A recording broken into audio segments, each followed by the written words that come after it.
everyone. I'm Ma'am Carla, not your typical, but your tender, loving English teacher broadcaster.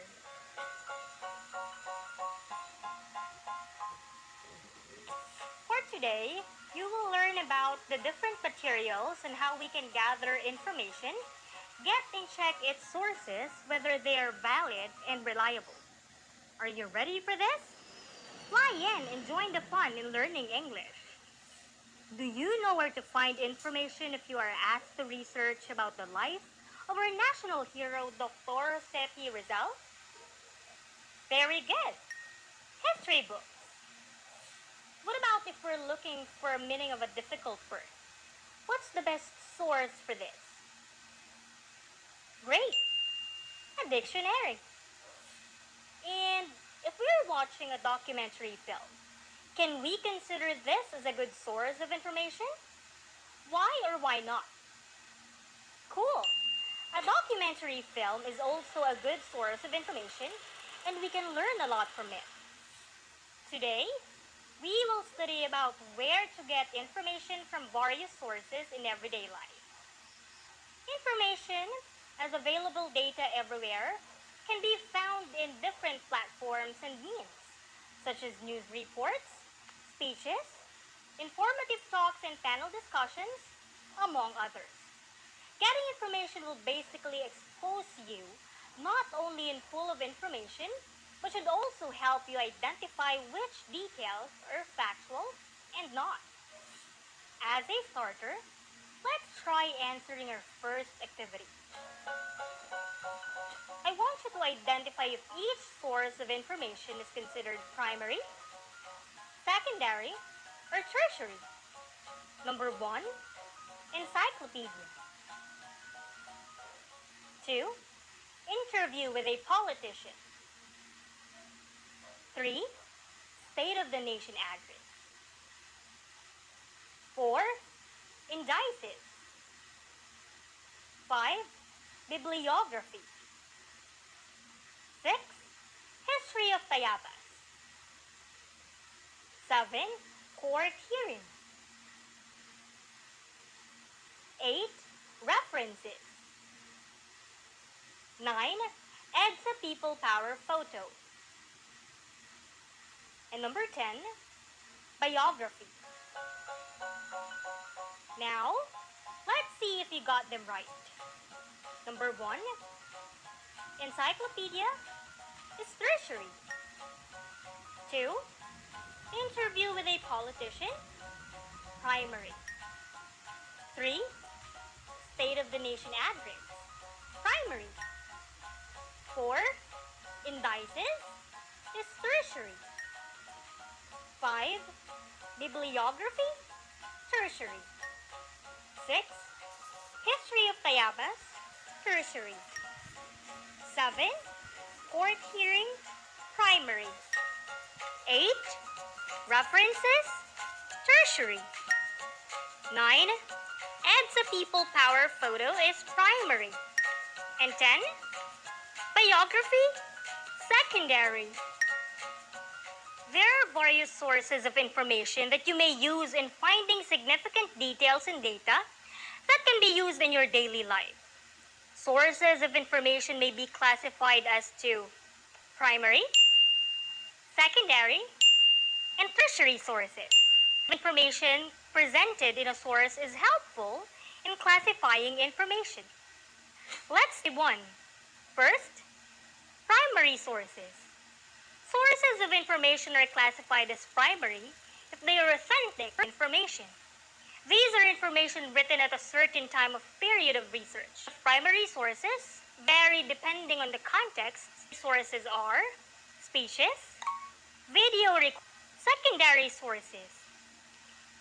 Secondary sources provide information, discussion, and/or interpretation of the evidence.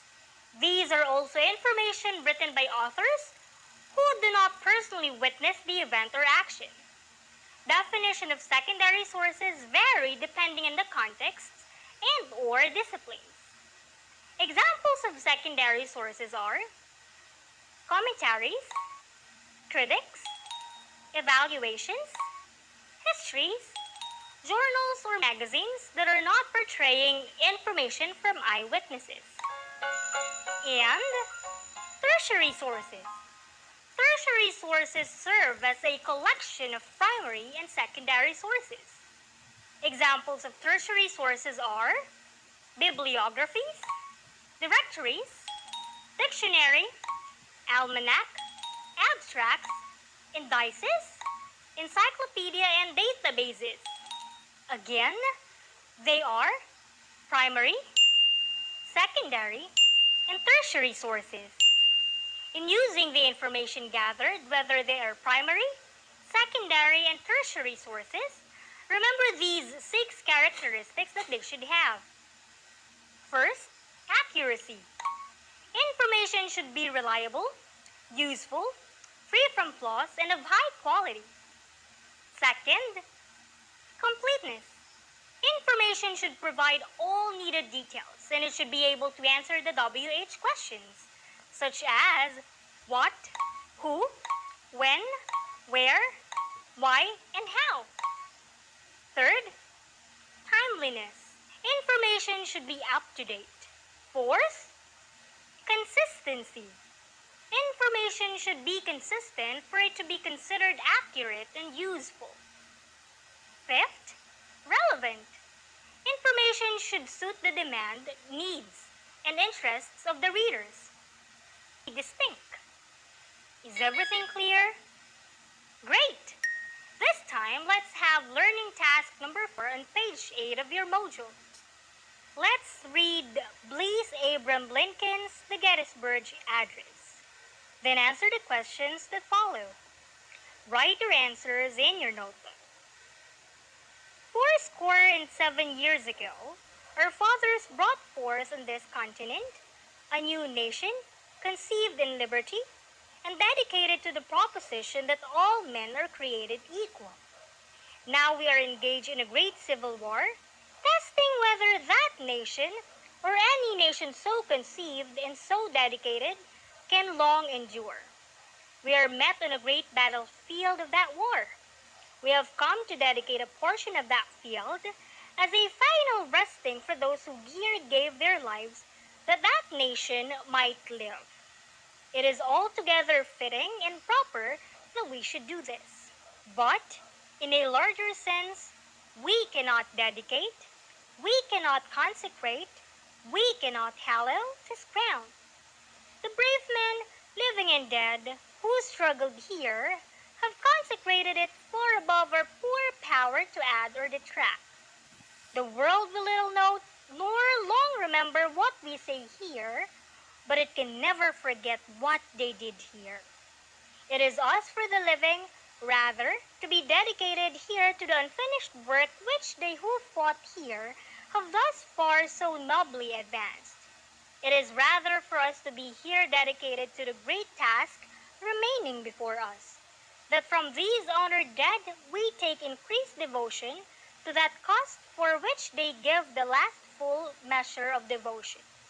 That we here highly resolve that these dead shall not have died in vain, that this nation, under God, shall have a new birth of freedom, and that government of the people, by the people, for the people, shall not perish from this earth.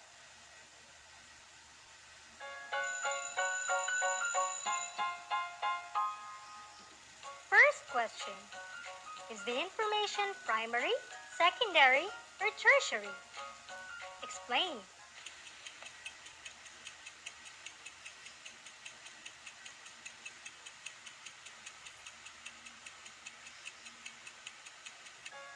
Since the Gettysburg Address is written by Abraham Lincoln himself, this information is primary.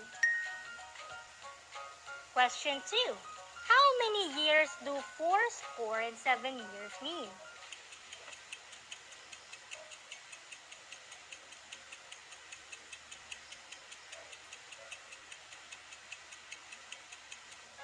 How many years do 7 years mean?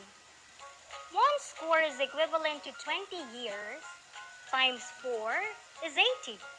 Therefore, Fourscore and 7 years is 87. Third question. What do you think was the occasion being celebrated when Lincoln delivered his speech? Explain your answer.